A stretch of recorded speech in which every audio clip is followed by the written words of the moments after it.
আপনারা দেখতে পাচ্ছেন এই যে বাচ্চাদের গাবলা একবারে পাকা তিতল, এই যে দেখতে পাচ্ছেন সেই তিতল বিনাচ্ছে। আপনারা যদি তিতল খেতে চান আমার বাচ্চার সাথে কথা বলেন।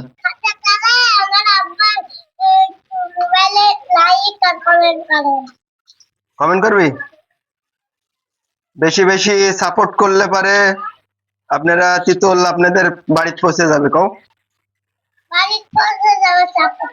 দেখেন গাবলাকে গাবলা তিতল, তিতলের দেখেন কি অবস্থা, একবারে পাকায় দেখেন বিনাচ্ছে কি করি। দেখেন বাচ্চারা যারা মুখে পানি উঠে যাবে, দাও একটা খাও, মুখে দাও, এই যে দাও।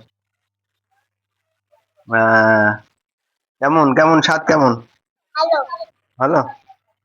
হ্যাঁ গাইস, আপনারাও যদি এই পাকা পাকা তিতল আপনারা খেতে চান তাহলে চলে আসুন আমাদের বাসায়। আমার মেয়ে আপনাদেরকে তিতল খাওয়াবে। এই যে দেখতে পাচ্ছেন আমি এখানে বসে আছি। হ্যাঁ, তিতল কারা কারা খাবেন অবশ্যই কমেন্টস এর মাধ্যমে জানান। আপনার মুখে পানি ওঠে না জানো? পানি উঠে।